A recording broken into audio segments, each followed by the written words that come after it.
Por fin llegaste al lugar correcto. O mejor dicho, a las vibraciones sonoras correctas. Has llegado a descargacultura.unam.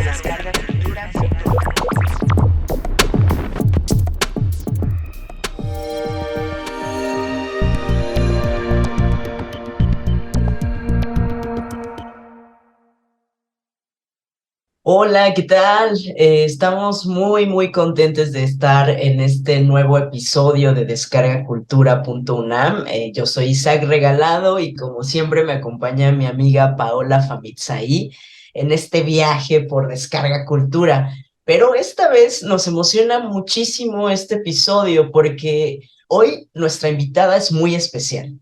En realidad no es una persona, sino una colección que reúne muchas personas. ¿Has escuchado hablar de Voz Viva?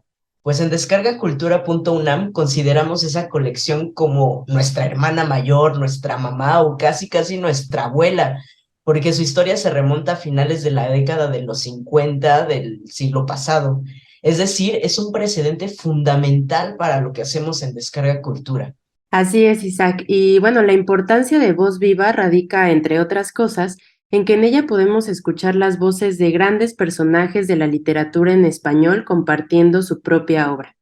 Imagínate poder escuchar la voz de Alfonso Reyes, Julio Cortázar, Rosario Castellanos, Inés Arredondo o Carlos Fuentes leyendo algunos de sus textos. Eso es Voz Viva, que después de un recorrido de décadas por viniles, cassettes y discos compactos, a partir de ahora es de acceso totalmente abierto a través del sitio web vozviva.unam.mx. Pero además, Voz Viva también ha lanzado su podcast para que conozcamos todo lo que hay detrás de más de 60 años de historia y memoria sonora. Y este podcast, presentado por nuestra gran amiga y admirada Gloria Hernández, te acercará a esta colección a través de entrevistas con personas como Yolanda Medina, que es directora de la Fonoteca de Radio UNAM, Eduardo Ortiz, coleccionista de Voz Viva, David Bojorges, ingeniero de audio, y parte del equipo que se ha encargado de la digitalización del acervo, entre otros. Además, también habrá capítulos especiales sobre autoras y autores de la colección. El podcast Voz Viva, disponible en todas las plataformas, te entregará un episodio nuevo de manera quincenal los días miércoles. Y aquí te dejamos el primero de ellos. Esperamos que lo disfrutes muchísimo. Hola. Desde cualquier lugar en donde nos estés escuchando, probablemente en tu casa o en tu trabajo, o tal vez es de noche y te preparas para descansar. A lo mejor estás amaneciendo con este contenido, no lo sé. Pero estés en donde estés, quiero contarte una historia que viene escribiéndose desde hace muchos años. O más bien, escuchándose. Y para ello, debemos irnos unos años atrás. Vámonos al México de finales de los años 50. Se trata de la historia de Voz Viva de México, una de las series más emblemáticas de la colección Voz Viva, uno de los más grandes acervos literarios y culturales de México y América Latina, pertenecientes a la Universidad Nacional Autónoma de México. Alfonso Reyes es invitado a leer y grabar por primera vez una de sus obras. ¿Te suena familiar? Tú que seguramente conoces el sitio web www.descargacultura.unam.mx, en donde hay cientos de fragmentos literarios en voz de sus propios autores y autoras, pues sí, podemos decir que Voz Viva de México fue el proyecto semilla con esta naturaleza. Nació en Radio UNAM, bajo la iniciativa del Dr. Efrén del Pozo y Max Aub, en la época en que Jaime García Terrés estaba a cargo de difusión cultural de la UNAM. Pedro Rojas fungía como coordinador de la emisora y nada más y nada menos que Juan Rulfo como vocal ejecutivo. Y ya comenzaba a perfilar en Radio UNAM un muy joven Carlos Monsiváis. Me fui a Voz Viva y mi encargo ahí era ir a las grabaciones, sugerir una o dos, tres cosas tímidamente. Yo procuraba hablar en voz baja para que no me oyeran y no me regañaran. Pero oficialmente, la colección tomó forma bajo la coordinación de Max Aub, quien también trabajaba en Radio UNAM y en ese momento era director de servicios coordinados de radio, televisión y grabación. ¿Y por qué Alfonso Reyes fue el gran elegido como primera voz de este acervo sonoro? quizá por ser una de las grandes figuras de la Academia y de las Letras mexicanas del siglo XX. Regio de nacimiento, Alfonso Reyes estudió Derecho en la UNAM, en una generación en donde también estudiaron José Vasconcelos, Antonio Caso e Isidro Fabela. Imagínenselos recorriendo los corredores y pasillos de la Escuela Nacional de Jurisprudencia mucho antes de que existiera la Facultad de Derecho de Ciudad Universitaria. En palabras de Carlos Fuentes, Alfonso Reyes era muy cariñoso, muy simpático, muy chispeante, muy ingenioso, muy pícaro. Hemos leído parte de su obra y seguramente ubicas algunos títulos. Pero, ¿cómo era su voz? Escuchemos un fragmento de La Visión de Anáhuac, primera parte. Visión de Anáhuac en 1519. Viajero, has llegado a la región más transparente del aire. En la era de los descubrimientos aparecen libros llenos de noticias extraordinarias y amenas narraciones geográficas. La historia, obligada a descubrir nuevos mundos, se desborda del cauce clásico y entonces el hecho político cede el puesto a los discursos etnográficos y a la pintura de civilizaciones. Los historiadores del siglo XVI fijan el carácter de las tierras recién halladas, tal como éste aparecía a los ojos de Europa, acentuado por la sorpresa, exagerado a veces. El dirigente Giovanni Battista Ramuzio publica su peregrina recopilación delle Navigazioni e Viaggi en Venecia y el año de 1550. Alfonso Reyes concibió este texto icónico de la literatura mexicana durante su exilio en España, en 1915. Él imaginó cuál habría sido la impresión de los españoles a su llegada al Valle de México en 1519, con qué paisajes, costumbres, naturaleza y vida cotidiana se encontraron sus ojos. Y realmente él también hizo un juego con el número de los años, invirtiendo 1915 a 1519, y es así como crea un viaje literario en el tiempo. Esta grabación fue realizada en Cuernavaca, Morelos, en 1959. Y con ella comienza formalmente la serie en donde diversos autores y autoras de México han grabado fragmentos de sus obras. La importancia de estos audios también radica en su contexto, pues Alfonso Reyes falleció poco después de esta grabación, en diciembre de 1959.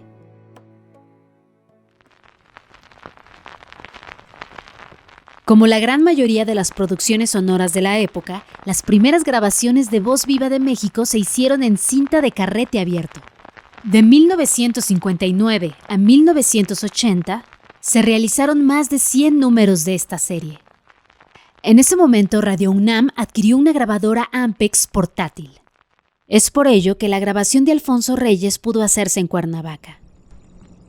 ¿Qué te parece, Desde entonces, la serie fue novedosa. Sus creadores fueron visionarios. Pensaron en las grandes posibilidades que tiene el audio y la importancia del registro sonoro.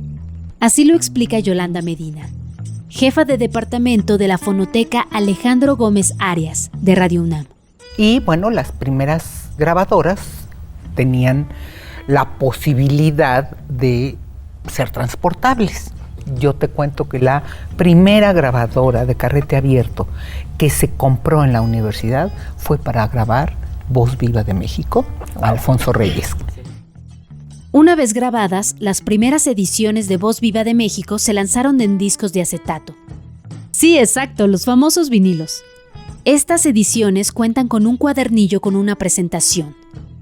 Además del registro de las voces, una de las características de la serie es el diseño de sus portadas, que durante muchos años estuvieron a cargo del pintor y artista plástico Vicente Rojo, y posteriormente a cargo de su hijo Vicente Rojo Cama. Si por ahí has visto uno de estos ejemplares, guárdalo. Tienes una reliquia en tus manos. Realmente son objetos que cualquier amante de la literatura podría conservar como un libro mismo. Posteriormente, ya con la digitalización del audio, se empezaron a publicar en CD o disco compacto. Conservaron el cuadernillo, ahora en formato más pequeño. Breve noticia sobre la Ifigenia. A diferencia de cuantos trataron el tema desde Grecia hasta nuestros días, Supongo aquí que Ifigenia, arrebatada en Áulide por la diosa Artemisa a las manos del sacrificador, ha olvidado ya su vida primera e ignora cómo ha venido a ser en Táuride sacerdotisa del culto bárbaro y cruel de su divinidad protectora. El conflicto trágico que ninguno de los poetas anteriores interpretó así consiste, a mi modo de ver, precisamente en que Ifigenia reclama su herencia de recuerdos humanos y tiene miedo de sentirse huérfana de pasado y distinta de las demás criaturas. Pero cuando más tarde vuelve a ella la memoria y se percata de que pertenece a una raza ensangrentada y perseguida por la maldición de los dioses, entonces siente asco de sí misma. Y finalmente, ante la alternativa de reincorporarse en la tradición de su casa, en la vendetta de Micenas, o de seguir viviendo entre bárbaros una vida de carnicera y destazadora de víctimas sagradas, prefiere este último extremo, por abominable y duro que parezca, único medio cierto y práctico de eludir y romper las cadenas que la sujetan a la fatalidad de su raza. Acabamos de escuchar otro fragmento de una de sus obras grabadas para la colección Voz Viva de México, Ifigenia Cruel, que es, en palabras de Carlos Montemayor, uno de los poemas clásicos de nuestras letras. Hace referencia al pasaje mítico griego de Ifigenia. Su historia fue desarrollada por el trágico Eurípides, pero Alfonso Reyes añadió elementos modernos a su historia y complementó con su propia visión del mito.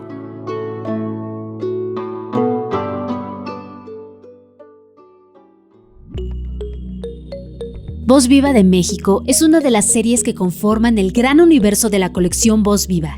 Existen otras como lo son Voz Viva de América Latina, Literatura Mexicana, México Popular, América Latina Popular y muchas más de las cuales te platicaré un poco después.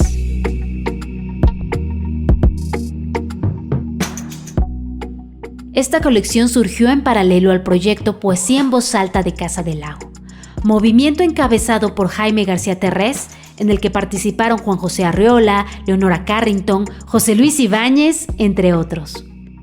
Es decir, que fue una época de gran crecimiento de la relación que siempre ha tenido nuestra gran casa de estudios con la enseñanza y promoción de la literatura.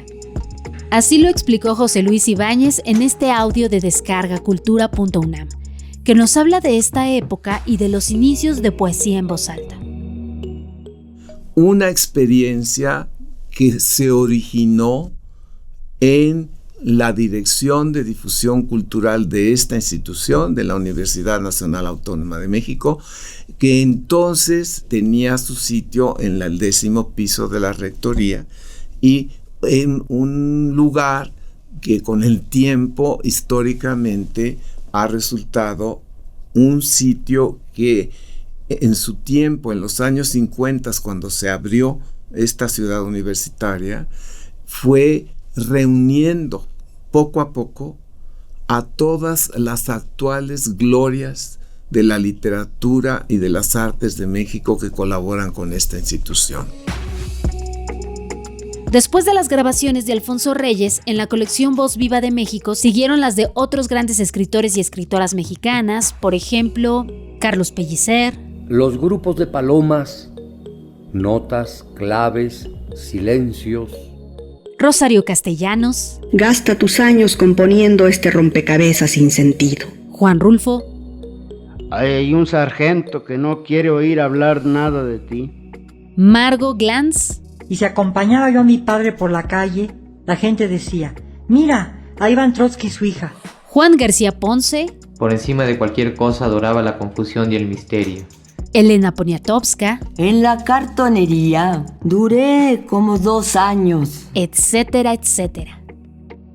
A esto se suman, por supuesto, los y las autoras de la serie Voz Viva de América Latina, como Julio Cortázar. Una necesidad de sentir el estúpido pasaporte de tapas azules en el bolsillo del saco. Jorge Luis Borges. Adentro irradian mágicos rigores las formas. Torre homérica, ligero, caballo, armada reina, rey postrero. Mario Benedetti. Todas las parcelas de mi vida tienen algo tuyo. etcétera, etcétera, etcétera.